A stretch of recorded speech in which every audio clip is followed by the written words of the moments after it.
സ്വാഗതം. നമ്മൾ ഇന്ന് കുറച്ച് പുസ്തകങ്ങളെക്കുറിച്ച് സംസാരിക്കാൻ പോവുകയാണ്. അപ്പോൾ നമുക്ക് തുടങ്ങാം. ശരി, എല്ലാവരും സപ്പോർട്ട് ഉണ്ടാകണം.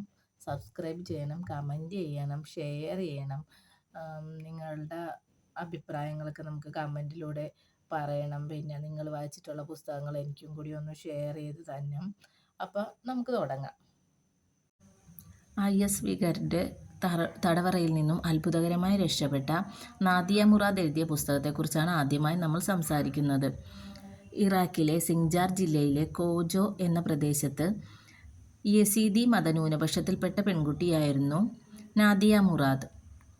ഒരു ചരിത്ര അധ്യാപികയാകാൻ കൊതിച്ചിരുന്ന അവളുടെ ഹൈസ്കൂൾ വിദ്യാഭ്യാസ കാലത്ത് ഒരു ദിവസം അവളെ യാദൃച്ഛികമായി ഐ.എസ്. ഭീകരർ തട്ടിക്കൊണ്ടുപോവുകയായിരുന്നു. അവരുടെ തടവറയിൽ അവൾ അനുഭവിച്ച ദുരിതങ്ങളെക്കുറിച്ചാണ് ഈ പുസ്തകത്തിൽ എഴുതിയിരിക്കുന്നത്.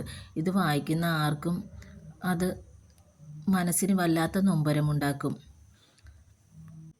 ഒരു ദിവസം അവിടെ നിന്നും രക്ഷപ്പെട്ട അവൾ ജർമ്മനിയിലെ അഭയാർത്ഥി ക്യാമ്പിൽ എത്തപ്പെട്ടു.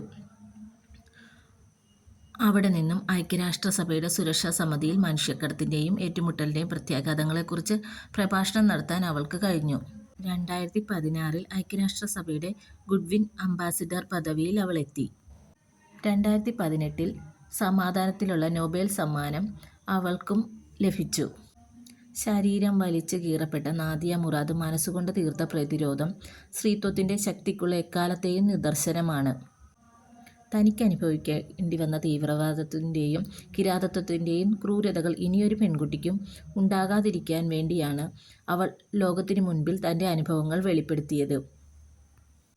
ഈ വെളിപ്പെടുത്തലിലൂടെ തൻ്റെ വർഗം നേരിടുന്ന കൊടിയ യാതന ലോകത്തിനു മുൻപിൽ തുറന്നു കാട്ടുവാൻ ആ പെൺകുട്ടിക്ക് സാധിച്ചു. അടുത്തതായി നമ്മൾ സംസാരിക്കുന്നത് പട്ടുനൂൽ പുഴു എന്ന പുസ്തകത്തെക്കുറിച്ചാണ്. എസ്. ഹരീഷ് എഴുതിയ പുസ്തകമാണിത്. സാംസ എന്ന കൗമാരക്കാരൻ്റെ കാഴ്ചപ്പാടിലൂടെയാണ് ഈ പുസ്തകം എഴുതിയിരിക്കുന്നത്. അതായത് അവൻ്റെ ചുറ്റുപാടുകൾ, അത് നമ്മുടെ കൂടെ ചുറ്റുപാടുകളാണ്. അവൻ കാണുന്ന നാട്ടിൻപുറവും അവൻ്റെ അങ്ങാടിയിലെ കടകളും ലൈബ്രറിയും എല്ലാം നമുക്കും സുപരിചിതമാണ്.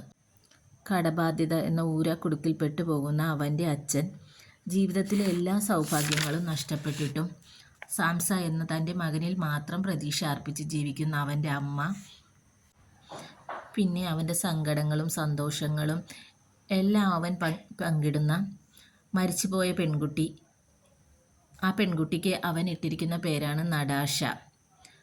എന്നോ മണ്ണടിഞ്ഞു പോയ ആ പെൺകുട്ടിയെ അവൻ തൻ്റെ കൂട്ടുകാരിയായി സങ്കല്പിച്ച് അവളോട് അവൻ എല്ലാ സങ്കടങ്ങളും സന്തോഷങ്ങളും എല്ലാം പങ്കിടുന്നു.